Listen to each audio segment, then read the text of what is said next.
जय प्यारे बच्चों, आज का सुप्रभात। कक्षा 8 के बच्चे ध्यान देंगे। अभी तक हम लोगों ने अभ्यास कार्य को समाप्त किया। अभ्यास प्रश्न में हम बहुविकल्पीय और संक्षिप्त उत्तर वाले प्रश्नों को हम समाप्त कर चुके हैं। आपके पाठ 9 फलों का चुनावी दंगल, इसमें विस्तृत उत्तर वाले प्रश्न जो है आपके पृष्ठ संख्या 43 पे दिए गए हैं, जिसमें 2 प्रश्न पूछे गए हैं। आपको कौन सा फल अच्छा लगता है, उससे कोई 5 लाभ बताइए।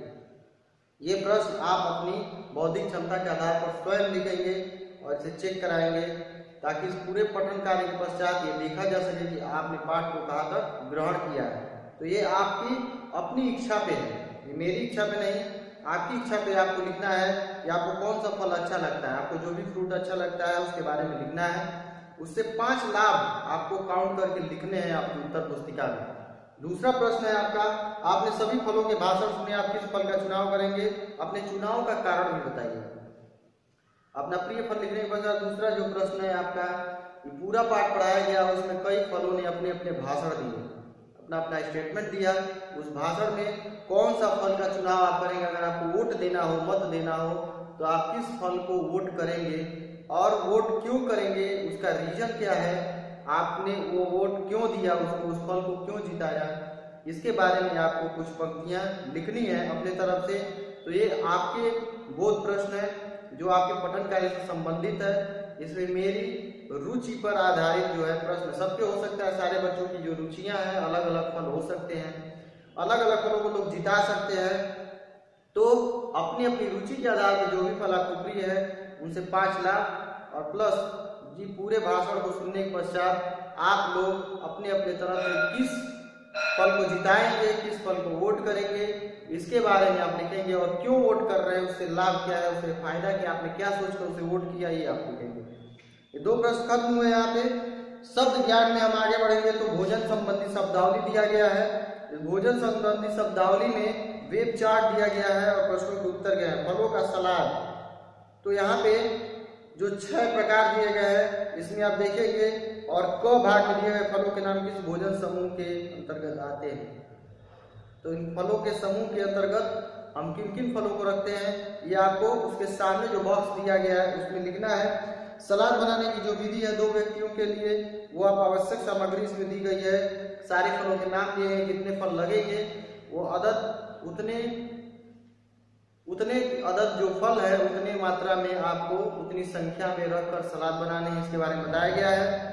अब विधि में आप देखेंगे पृष्ठ संख्या 44, इसमें विधि बताई गई है कैसे आपको करना है। ये पूरा देखने के पश्चात अब हम भाषा की पहचान पृष्ठ संख्या 45 में आएंगे।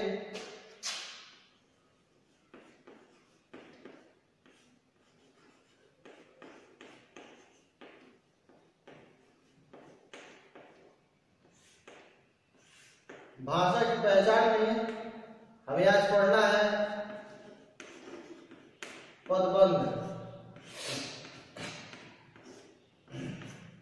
भाषा की पहचान में हमें क्या पढ़ना है, पदबंध। तो सबसे पहले हम पद के बारे में देख लेंगे। ये पृष्ठ संख्या 45 पे 45 पे आप ओपन करेंगे। भाषा की पहचान पदबंध, कोई भी शब्द जब वाक्य में प्रयुक्त हो जाता है तो वह पद कहलाता है। यानी जब तक वह वाक्य में प्रयोग नहीं है, प्रयोग में नहीं लाया गया है, तब तक उसे शब्द, और जब वाक्य पूरा एक बनाया जाता है, स्टेटमेंट या सेंटेंस बनाया जाता है, तो उसमें जो प्रयोग में लाए गए शब्द हैं उनको हम पद कहते हैं। इस तरह वाक्य में प्रयुक्त शब्द पद कहलाता है। पद की परिभाषा आप लोग इसे याद कर लेंगे। पीले बॉक्स में पदबंध की परिभाषा दी गई है। ऊपर का जो पद है वो पद की परिभाषा है, नीचे पदबंध की परिभाषा है। तो पदबंध की परिभाषा हम देख लेंगे। जब 2 या 2 से अधिक पद शब्द नियत क्रम और निश्चित अर्थ में किसी एक पद का कार्य करते हैं, यानी वो एक निश्चित सीक्वेंस में, नियत क्रम में, एक निश्चित क्रम में और निश्चित अर्थ दे रहे हो, उस प्रकार व्यवस्थित करके पद का कार्य करते हैं, तो उन्हें पदबंध कहा जाता है। दूसरे शब्दों में कई शब्दों या पदों के योग से बना हुआ वाक्यांश, वाक्यांश यहाँ पे अर्थ है वाक्य का अंश, यानी वो वाक्य नहीं है, वाक्य का छोटा भाग है, लघु रूप है, छोटा रूप है। वाक्यांश जो एक ही पद का कार्य करता है पदबंध कहलाता है। यानी एक वाक्यांश, छोटे से शब्दों का समूह एक ही शब्द पर आश्रित होता है, एक ही शब्द का अर्थ देता है, वहां उसे पदबंध कहते हैं। पदबंध वाक्यांश मात्र होते हैं, पूर्ण वाक्य नहीं होते हैं। पदबंध क्या होते हैं, वाक्यांशों को ही पदबंध कहते हैं। ये पूर्ण वाक्य कंप्लीट सेंटेंस नहीं होते हैं। पदबंध एक से अधिक पदों के योग होते हैं। पदबंध जो होते हैं वो एक से अधिक पदों यानी शब्दों के योग यानी जोड़ से बने होते हैं। पदबंध के सारे शब्द आपस में बंधे हुए अर्थात जुड़े हुए होते हैं एक दूसरे से। उदाहरण है आपका, देखेंगे 4 उदाहरण दिए गए हैं। पहला उदाहरण है, सबसे ऊंचा उड़ने वाला पक्षी चील है। सबसे ऊंचा उड़ने वाला पक्षी चील है। यहाँ सब इस पदबंध को क्या दिया गया, सबसे ऊंचा उड़ने वाला पक्षी। ये एक वाक्यांश है, सबसे ऊंचा उड़ने वाला पक्षी, तो उसके आगे आपका उत्तर हो जाएगा चील है। प्रियांश अत्यंत सुशील और परिश्रमी है। प्रियांश के बारे में बताया गया है, ये एक ही पदबंध के रूप में बताया गया। ये किसके पूरा पदबंध किसके बारे में बता रहा है, प्रियांश की अच्छाई के बारे में बता रहा है। अत्यंत सुशील और परिश्रमी है। नदी कलकल करती हुई बह रही थी। नदी बह रही थी, लेकिन कैसे बह रही थी, कलकल करती हुई, इसलिए नदी की विशेषता इसमें बताई जा रही है। वह बाजार की ओर गया होगा। वह बाजार की ओर गया होगा, तो यहाँ पे गया होगा जो आपका पदबंध है। तो व्याख्या में हम देखेंगे, पहले वाक्य में सबसे ऊंचा उड़ने वाला पक्षी में 5 पद हैं, किंतु वे मिलकर एक ही पद अर्थात संज्ञा का कार्य कर रहे हैं। वाक्य में संज्ञा यानी उद्देश्य का कार्य कर रहे हैं। दूसरे वाक्य में अत्यंत सुशील और परिश्रमी में 4 पद हैं, किंतु वे मिलकर एक ही पद अर्थात विशेषण का कार्य कर रहे हैं। तीसरे वाक्य में कलकल करती हुई नदी में 3 पद है, किंतु वे मिलकर एक ही पद अर्थात विशेषण का कार्य कर रहे हैं। विशेषण जो है संज्ञा या सर्वनाम की विशेषता बताते हैं, या विशेषता बताने वाले जो शब्द है विशेषण होते हैं। चौथे वाक्य में गया होगा में 2 पद है, किंतु वे मिलकर एक पद अर्थात क्रिया का कार्य कर रहे हैं, क्रिया पदबंध का कार्य कर रहे हैं। अब हम आगे बढ़ेंगे पृष्ठ संख्या 46 पर। इसमें पदबंध के इन उदाहरण जो आपने पढ़े हैं, इन उदाहरणों के आधार पर पदबंध के 5 भेद हैं। पदबंध के 5 भेद है। पहला है आपका संज्ञा पदबंध।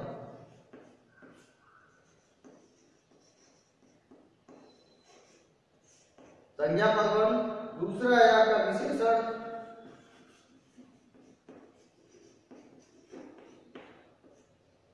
पदबंध। तीसरा है आपका सर्वनाम।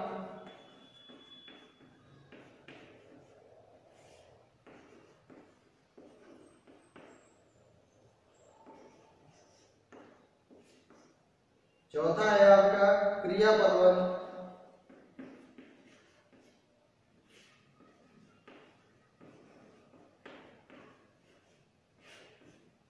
और पांचवा है आपका क्रिया विशेषण।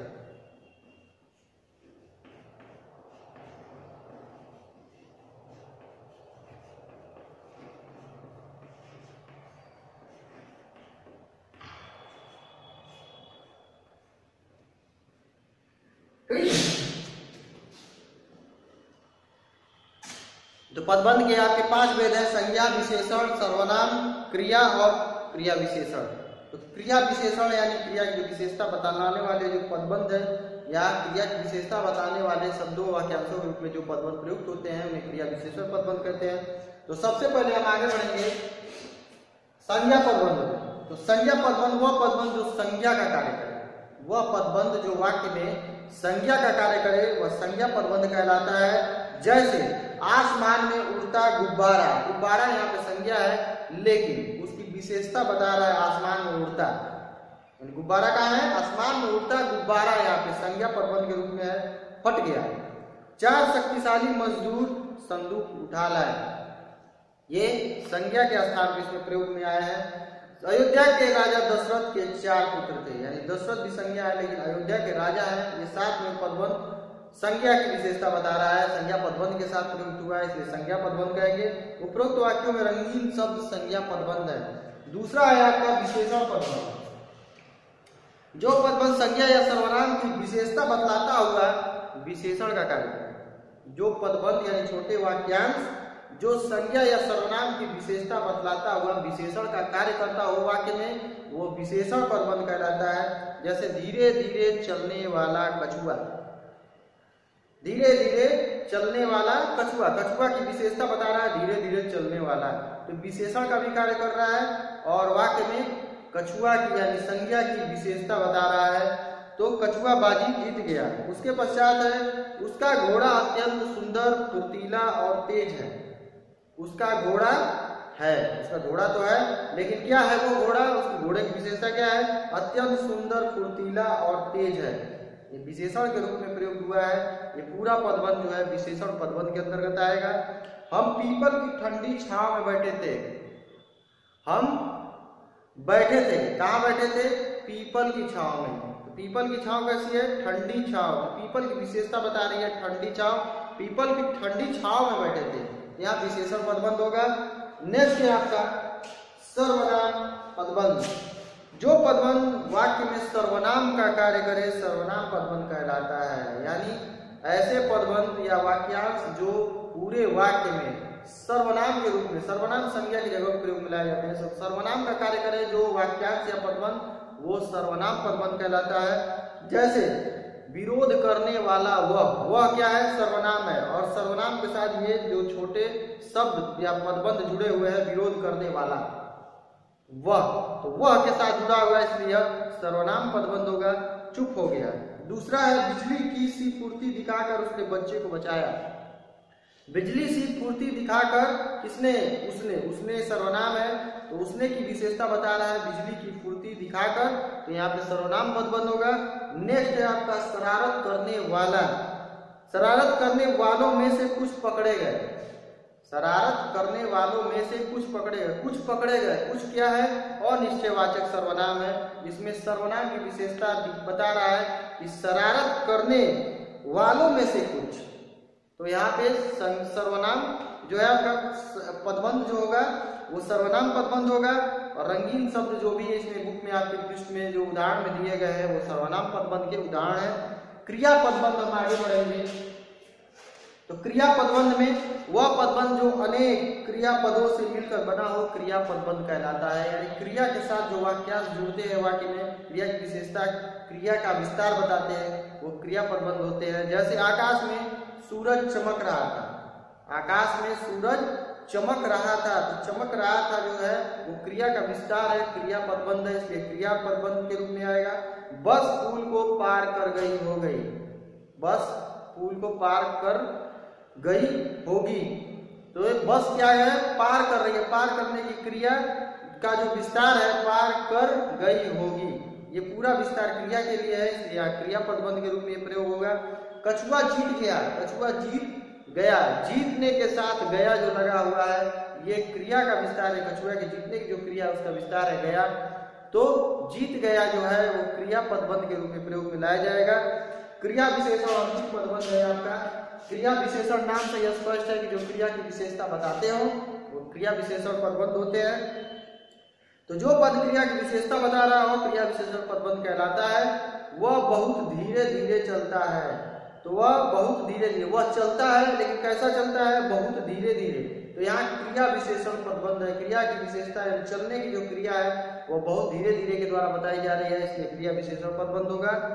गेंद बहुत तेजी से ऊपर चली गई, गेंद तो चली गई लेकिन बहुत तेजी से ऊपर चली गई, यानी चलने की, गेंद को जो चलने चले जाने की जो क्रिया है बहुत तेजी से ऊपर, डायरेक्शन बता रहा है, क्रिया के होने की जो क्या है दिशा बता रहा है, तो यहाँ पर क्रिया विशेषण पदबंध होगा। मैं आज शाम 4 बजे तक आऊंगा, मैं आऊंगा लेकिन कब तक आऊंगा, आने की उसकी क्रिया की विशेषता शाम 4 बजे तक है, यानी शाम 4 बजे का विशिष्ट समय है जब वो आएगा, यहाँ पे क्रिया विशेषण पदबंध होगा। ये आपके सारे पदबंध यहाँ पे समाप्त हुए। यहाँ पर इससे संबंधित जो आपके अभ्यास प्रश्न है वो होमवर्क में होंगे, ये गृह कार्य आप नोट कर लेंगे, यानी जितना एग्जाम्पल आपको बताया गया है उस एग्जाम्पल के आधारित ये रंगीन पदबंध आपके दिए गए हैं। आओ करें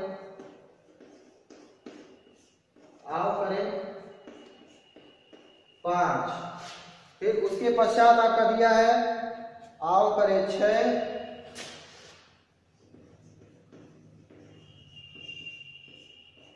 आओ करें 6, आओ करें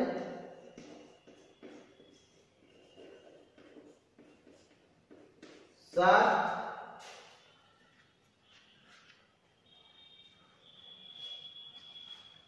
उसके पश्चात किया गया है आओ करें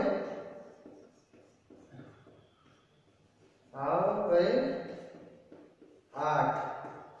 ये 4 जो है आपके गृह कार्य है जिन्हें आपको करना है आपकी उत्तर पुस्तिका में। ये गृह कार्य आप सभी लोग नोट कर लेंगे। पदवन जो भी एग्जाम्पल बताएंगे उसी पर आधारित ये प्रश्न आपको करने आपकी उत्तर पुस्तिका में कर कर आप विद्यालय भेजेंगे।